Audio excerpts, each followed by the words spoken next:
성경의 첫 번째 책인 창세기는 이름 그대로 하나님께서 이 세상을 만드신 기록입니다. 선언이고 하나님의 말씀이죠. 창세기 1장 1절에 태초에 하나님께서 천지를 창조하시니라. 이렇게 천지 창조의 말씀을 통하여 하나님께서 스스로 어떠한 분이신지를 분명히 말씀하십니다. 왜냐하면 신앙의 첫 번째 과제가 바로 하나님이 누구이신지를 아는 것이기 때문입니다. 여러분들에게 물어볼까요? 하나님은 누구십니까? 하나님은 어떤 분이십니까? 그러한 질문에 대하여서 여러분들이 어떤 대답을 하실 수 있을까요? 천지, 즉 세상 만물을 창조하신 창조주 하나님이심을 여러분들은 믿으십니까? 그런 창조주에 대한 믿음이 있다면 제가 말씀을 드렸죠. 그 다음에 나오는 성경의 어떠한 말씀도 다 믿어진다 말씀을 드렸습니다. 그 다음은 무엇일까요?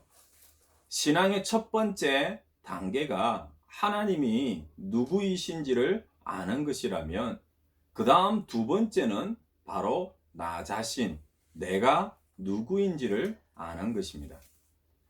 그리고 세 번째는 우리가 이 세상에서 살아가는 이유, 존재하는 목적이 무엇인지를 아는 것이죠.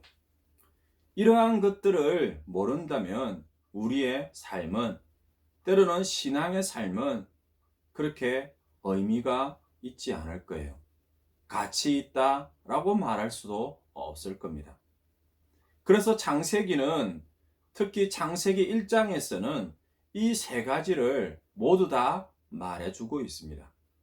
다만 천지를 창조하신 하나님이심을 먼저 선언하고 선포하시고, 그 다음으로 바로 우리 사람이 어떠한 존재인지, 무엇을 위한 삶인지를 바로 말씀하시지는 않으셨어요.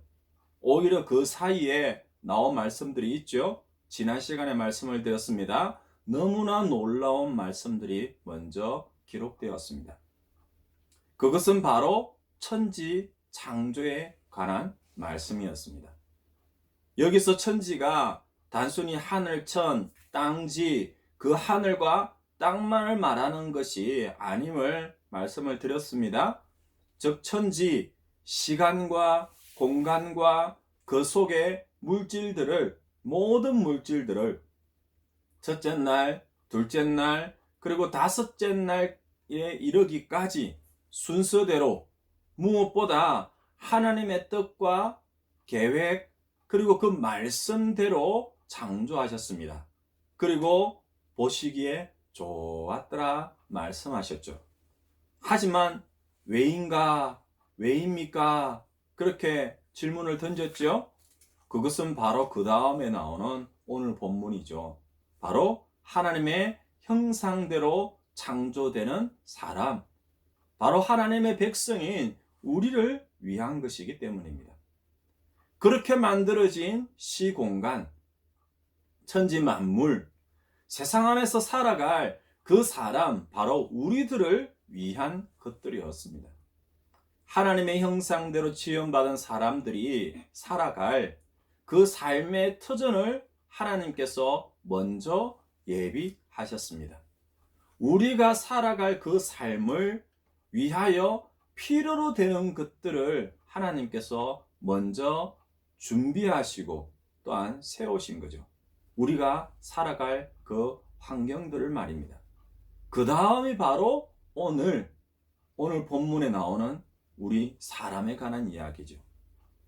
만일 우리 자신이 이러한 말씀들을 듣고 보고 읽고 하는 우리 자신이 누구인지를 아는 것이 오늘 본문에 기록되어져 있는 겁니다.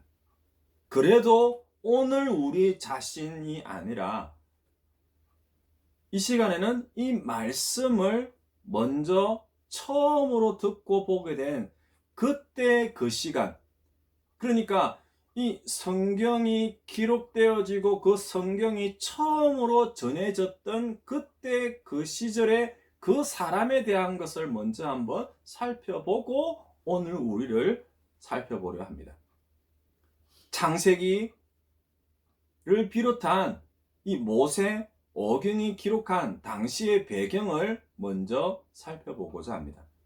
우리는 모세 오경을 기록한 사람이 모세라고 알고 있습니다. 맞죠? 틀리지 않습니다. 하지만 모세가 천지 만물을 직접 목격한 것은 아니지요.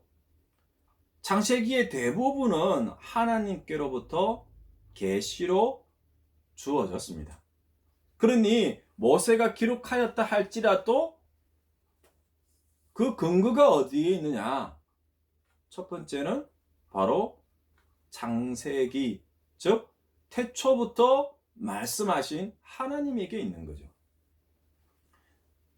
우리가 아무리 연구하고 묵상하고 관찰하여도 알 수 없기에 하나님께서 먼저 스스로 하나님 당신에 대하여서 말씀해 주시는 것을 제가 지난 시간에 어떻게 말씀을 드렸어요? 자기 계시라고 했어요. 그 자기 계시가 바로 성경 말씀입니다. 이러한 하나님의 직접적인 말씀과 함께 당시에 믿음의 선진들, 즉 믿음의 조상들로부터 내려온 구전이나 또한 여러 기록들을 바탕으로 모세오경은 모세 때에 이르러 기록되었습니다. 십계명의 두 돌판도 여기에 해당하죠. 하여간 오늘 우리가 먼저 살펴보고 알기를 원하는 것은 이러한 모세를 통하여서 하나님의 말씀을 가장 먼저 듣게 된 사람입니다. 그들은 바로 모세와 함께 출애굽을 해서 가나안 땅을 향해 나아가는 이스라엘 백성들이에요. 이러한 모세 오경을 기록한 그 모세와 또한 그 기록 연대 등의 배경을 생각해 본다면 하나님께서는 모세 오경, 창세기, 출애굽기, 레위기, 민수기, 신명기 무엇보다도 오늘 본문의 창세기 1장 이 말씀을 통하여서 이제 막 출애굽한 그 이스라엘에게 우선적으로 무언가를 말씀하시려는 목적이 있음을 알게 되는 거예요. 여러분들이 말씀을 하고 또 때로는 전하는 자나 그리고 듣는 자 입장에서 한번 생각해 보시기를 바랍니다. 이제 막 출애굽한 그 이스라엘 백성들에게 하나님께서 제일 먼저 전하고 싶은 메시지, 하나님의 뜻이 무엇일까 한번 생각을 해 보십시오. 아마도 그것은 그렇게 출애굽한 이스라엘 백성들의 지나온 삶과 아마 그 배경이 연관이 있을 거예요. 이스라엘 백성은 야곱 시절에 가나안 땅의 기근으로 인하여서 먹을 것을 찾아서 애굽 땅으로 내려갔습니다. 그리고 그 애굽에 정착한 지 이미 400년이 지났어요. 이러한 이스라엘 백성들에게 하나님은 출애굽의 지도자인 모세를 보내십니다. 우여곡절이 있었습니다. 하여간에 이 모세와 함께 이스라엘 백성들은 애굽에서 모든 삶을 뒤로 하고 약속의 땅, 그 가나안 땅을 향하여 나아갑니다. 하지만 그 애굽에서의 400년 삶의 전부는 아니었다 할지라도 대부분이었어요. 이스라엘이 애굽 사람들과 함께 했던 그 400년의 삶, 그 대부분의 시간을 이스라엘은 애굽 사람들의 노예로 살았습니다. 그래서 알게 모르게 길들여지고 습관화되어 있는 거예요. 그 자신의 삶의 일부분은 아니겠죠. 어쩌면은 대부분일 겁니다. 너무나 익숙해서 모든 것이 되어버린 그런 뭐라고 그럴까요? 노예 근성. 그런 노예 근성을 지닌 채 이스라엘은 출애굽을 한 거예요. 이러한 노예 근성은 출애굽한 이후에 광야 생활에서 자주 나타났습니다. 이스라엘은 분명 약속과 축복의 땅을 향하여서 하나님의 말씀을 따라 그 가나안 땅을 향하여서 나아가고 있습니다. 하지만 그들의 목적지인 그 가나안 땅은 너무나도 아득한 옛날 옛적의 그 조상들이 살았던 땅이에요. 지금 출애굽한 이스라엘 백성들 중에서 그 가나안 땅을 본 사람이 한 명도 없어요. 자신들이 한 번도 경험해보지 못하였던 새로운 삶을 향하여서 지금 이스라엘은 나아가고 있습니다. 그런데 더욱 힘든 것은요, 이러한 이스라엘 백성들에게는 애굽에서 살았던 그 지나온 삶의 흔적들이 여전히 남아 있다는 거예요. 과거라는 이름으로, 때로는 옛 습관이라는 이름으로, 때로는 미련이 될 수도 있고요, 아쉬움이 될 수도 있습니다. 출애굽한 그 이스라엘의 발걸음을 붙잡기도 하고요, 때로는요 고개를 돌려서 뒤를 돌아보게 하고 저기가 더 낫지 않았나 라고 생각하게 하고, 그리고 자꾸만 그 마음을 그쪽으로 돌이키게 만드는 그런 옛습관, 미련, 아쉬움, 그런 삶의 흔적들이 너무나 많았기 때문에 이스라엘로 하여금 가나안 땅을 향해서 곧바로 직진 이렇게 하지 못하게 만드는 거예요. 그러니 하나님께서 때로는 그 이스라엘의 지도자인 모세가 그 이스라엘 백성들에게 전하고 싶은 메시지, 첫 번째 말씀이 있다면 무엇일까요? 한번 생각해 보시기를 바랍니다. 그렇게 어렵지 않지요? 너희가 누구냐는 거예요. 이 자리에 앉아있는 여러분들이 누구냐라고 그렇게 묻는 거예요. 하나님 앞에 서 있으면서도 여전히 머릿속에 마음속에 가득 채우고 있는 지난 한 주간의 삶의 흔적들, 습관들, 그것을 내려놓지 못하고 있는 너희는 누구냐라고 그렇게 묻기도 하고요. 또한 그런 말씀을 여러분들에게 먼저 던지는 거예요. 하나님은 분명 이스라엘을 위하여 젖과 꿀이 흐르는 땅을 예비해 놓았습니다. 그 땅은 정말 엄청난 풍요와 완벽한 자유가 있는 땅이에요. 가나안 땅만을 말하는 것이 아닙니다. 창세기 1장에서 하나님 나라를 지금 시작을 하십니다. 그리고 완성하시기 위하여서 하나님께서 무엇을 먼저 하셨습니까? 천지 만물을 창조하신 걸 먼저 떠올려 보십시오. 하나님 보시기에 좋았더라. 우리가 보기에도, 우리가 생각하기에도, 우리가 살아갈 그 모든 풍요롭고 아름다우며 기뻐할 그 모든 환경들을 먼저 준비하셨습니다. 하지만 너무나도 오랜 세월을 애굽에서 노예로 살아왔기 때문에 이스라엘은 하나님께서 행하시려는 그 새로운 일을 도무지 이해하실 수 없습니다. 아니, 우리가 오늘 우리에게 아무리 풍요로운 삶이 예비되어졌고, 아니 이 주일로부터 시작되어지는 그 한 주간의 삶이 얼마나 놀라운 아름다운 그런 풍요로움으로 하나님께서 예비해 놓으셨다 할지라도 지난 한 주간의 그 세상 속에서의 삶이 옛습관으로 우리를 붙들고 있다면 우리는 저 앞으로 나아가지 못하고 자꾸만 뒤를 돌아보는 거예요. 왜일까요? 우리가 너무나 오랜 세월을, 이스라엘이 너무나 오랜 세월을 애굽에서 노예로 살아왔기 때문에. 그래서 이 이스라엘은 하나님께서 행하시려는 그 새로운 일을 이해할 수도 없고 그것을 바라보고 바로 나아갈 수도 없는 거예요. 무엇보다 그들의 마음에는 그 하나님의 계획을 믿거나 받아들일 여유도 없어요. 왜요? 당장 그 광야에서 먹고 살기 바쁜 삶이었기에. 정말 힘들고 어려웠던 그 애굽의 핍박을 겨우 벗어났는데 하나님의 축복을 기대하며 믿음으로 나아가기보다는 지금 당장 눈앞에 있는 그 현실의 문제를 먼저 바라보고 불평하고 원망할 수밖에 없는 그런 처지가 이스라엘을 붙들고 있는 거예요. 그러한 출애굽한 이스라엘에게 미래의 축복된 삶보다는 현실의 안정을 먼저 생각하고 있는 그들에게 하나님께서 어떤 말씀을 지금 하고 계시는지를 한번 생각해 보십시오. 싸워서 이기고 약속의 땅을 성취하는 것보다는 그들에게 다가오는 그 현실이라는, 때로는 세상과의 타협이라는 그 생각밖에 없는 거예요.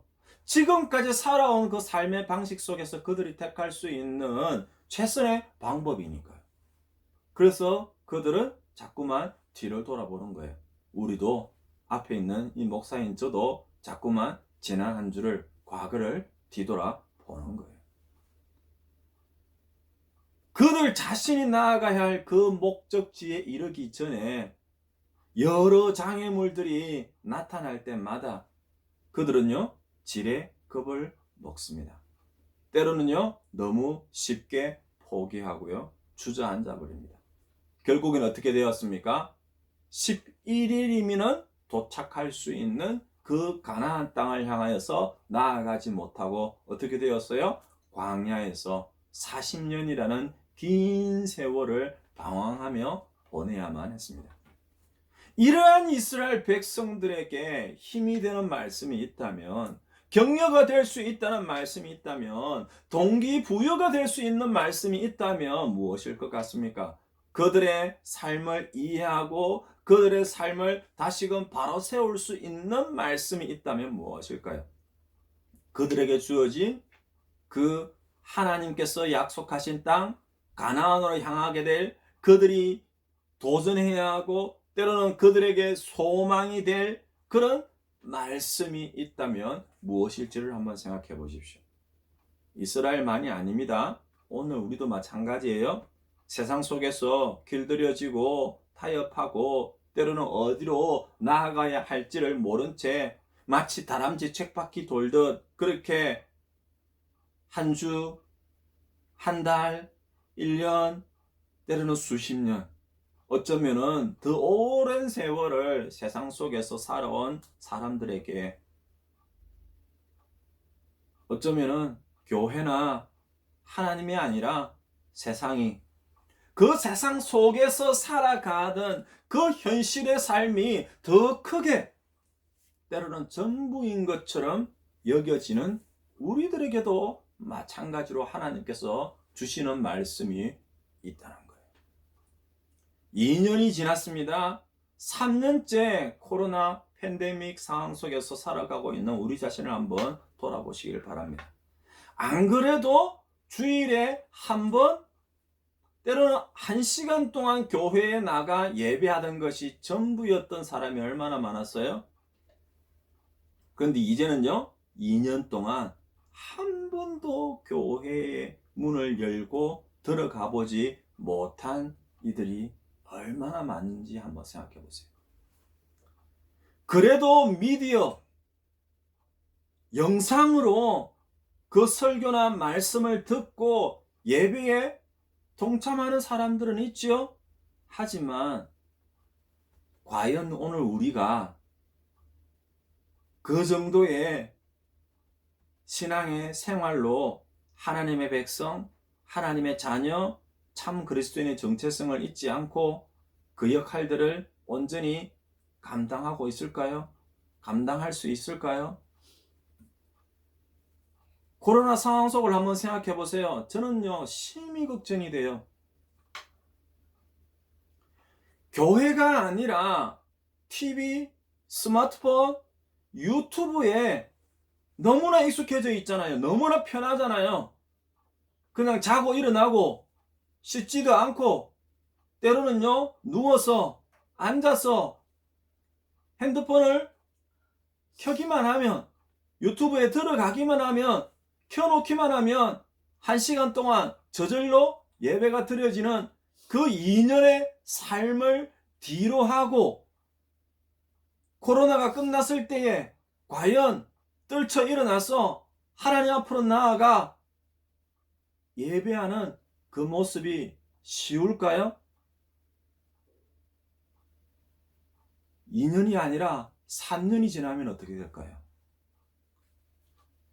지금 출애굽한 이스라엘이나 어쩌면은 이 시대의 교회와 그리고 성도들의 삶이 그렇게 다르지 않아요.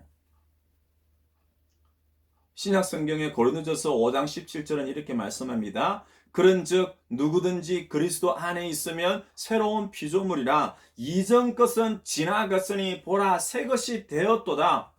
주 예수 그리스도의 그 은혜의 부르심을 따라서 믿음의 자손된 우리가 하나님께서 허락하신 그 약속의 땅에서의 새로운 삶을 살아가기를 원하시기 때문에 이런 말씀을 주셨어요.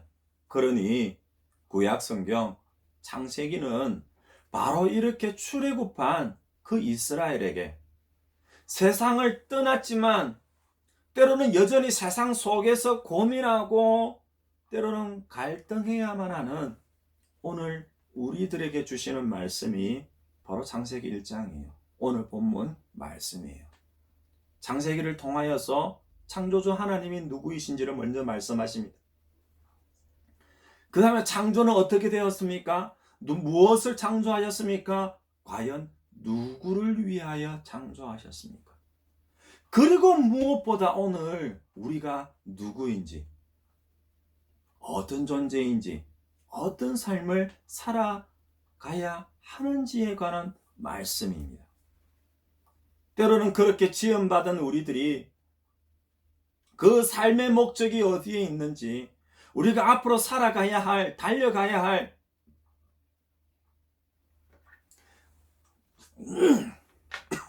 그 최종의 목표가 무엇인지를 우리에게 말씀하십니다. 이러한 말씀이 오늘 본문에 나오고 있습니다. 27절 말씀이요. 자기 형상 곧 하나님의 형상대로 사람을 지으시되, 계속해서 말씀이 나오죠. 그냥 지은 게 아니에요. 복을 주십니다. 그리고 어떤 삶을 살라고요? 모든 생물을 다스리라. 생명의 근원이 하나님께 있습니다. 구원의 주가 되시는 그 창조주 하나님께서 우리를 위하여서 축복의 삶을 예비하셨습니다. 그래서 그 땅으로 인도하시는 하나님을 잊지 말고, 그래서 그 세상을 뒤돌아보는 것이 아니라, 세상 속에서 머무는 것이 아니라 약속의 땅을 향하여 나아가라고 우리에게 말씀을 하세요. 다시 말씀을 드립니다. 이렇게 신앙의 삶을 새롭게 하거나 다시 도전하는 사람들에게 주어진 첫 번째 과제는요, 그것은 바로 하나님이 누구이신지를 아는 거예요. 두 번째는요, 바로 나 자신, 내가 누구인지를 아는 거예요. 그리고 세 번째가요, 바로 내가 이 세상에서 살아가는 이유, 존재하는 목적이 무엇인지를 아는 것입니다.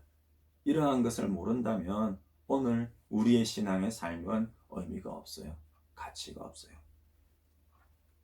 창세기는 이 창세기 1장에서 이 세 가지를 모두 말씀해 주고 있습니다. 여러분들은 활용점정이라는 말 들어보셨죠? 화가가 용을 그릴 때에 제일 마지막으로 그 용의 눈동자를 그린다는 그런 뜻입니다. 가장 중요한 부분을 마지막으로 해서 그 일을 끝맺는다는 그런 뜻이에요. 영어로 하면요, 클라이맥스. 최고의 단계예요. 정상, 최고, 그 최상의 자리를 뜻하는 것이 바로 클라이맥스예요. 하나님께서 천지를 창조하실 때에 바로 그 최고의 단계, 최고의 자리, 최고의 정점,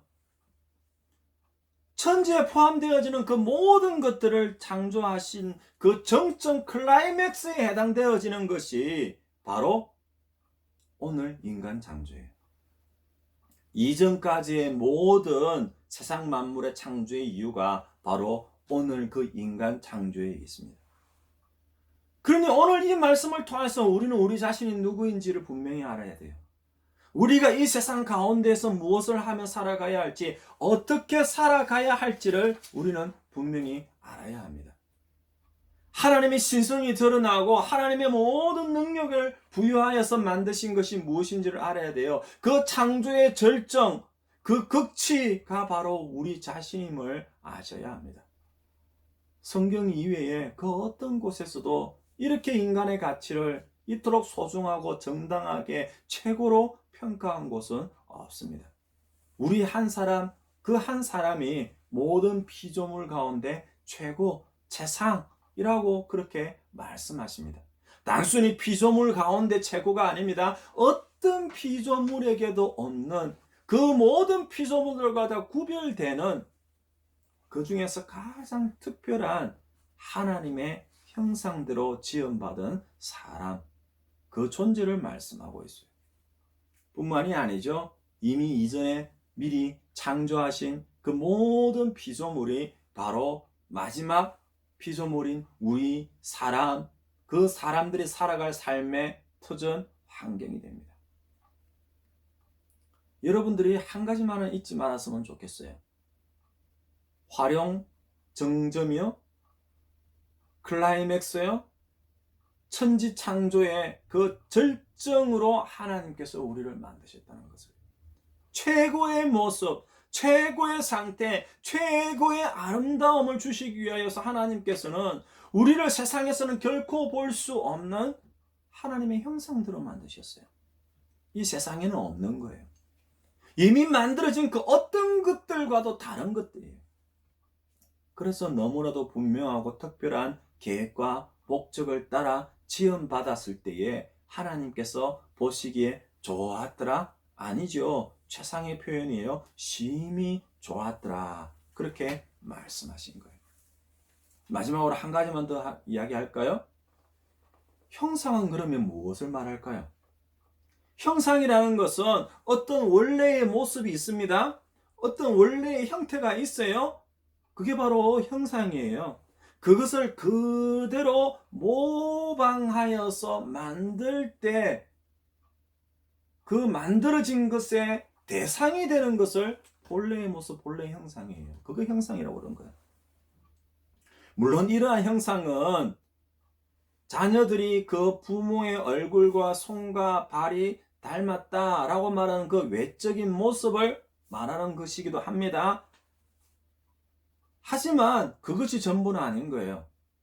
이러한 형상은요, 외적으로 닮았다, 육체적으로 어떤 모습이 닮았다라는 그것들만이 아니라 우리 인간만이, 모든 피조물들 가운데서 우리 인간만이 소유하고 있는 그런 언어와 사고의 능력, 때로는 우리 인간들의 삶 속에서 나타나는 그런 착함과 진실됨과 깨끗함과 아름다움과, 그리고 무엇보다도 인격에 이르기까지 인간들만이 하는 일과 생각과 삶의 모든 모습에서 그런 하나님의 형상이 나타난다는 거예요. 그래서 우리는 스스로를 때로는 옆에 있는 사람들을 바라보면 알 수 있는 거예요. 한번 쳐다보실래요? 옆에 있는 사람 쳐다보실래요? 그 모습들 속에서 하나님의 형상이 보이십니까? 아니면은 여전히 일그러진 얼굴이 보입니까?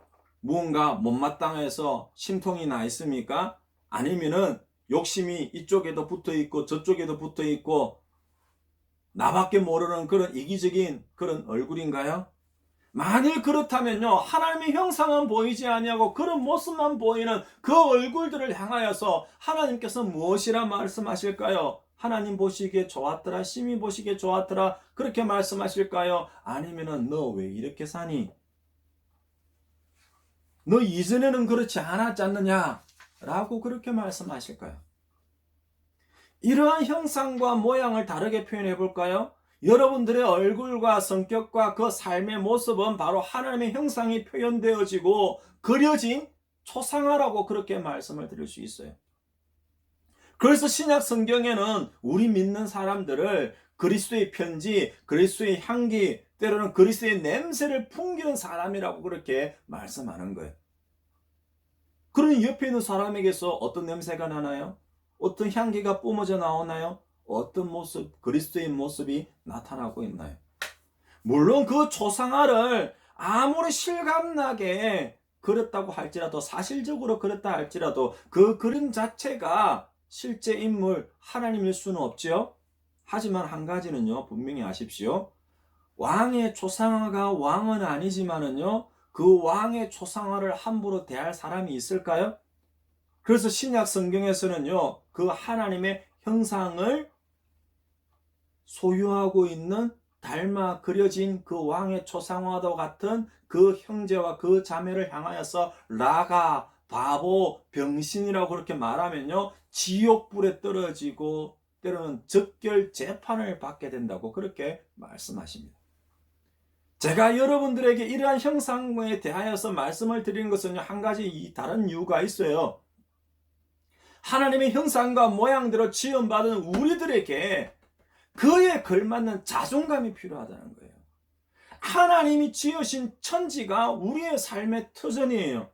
모든 만물이 우리가 살아갈 삶의 환경이에요. 그 모든 것을 다스리고 관리할 그런 권한과 역할까지 우리에게 주어져 있습니다. 정말 세상의 중심에 하나님의 형상대로 지음받은 우리들이 있는 거예요. 그래서 여러분들이 한 가지 바라는 것은요, 세상과 그 누구 앞에 갔어도 당당한 모습으로 살아가자는 거예요. 가난하여도, 능력이 부족하여도, 지식이 모자라도,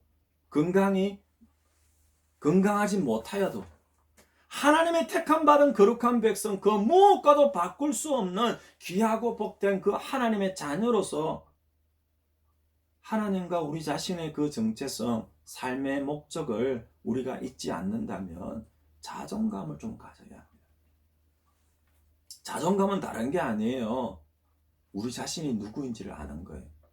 우리가 무엇을 해야 하는지도 아는 거예요. 그러한 일을 이루기 위하여서 우리가 비록 가진 것이 없고 부족함이 많다 할지라도 그것을 인정하는 거예요.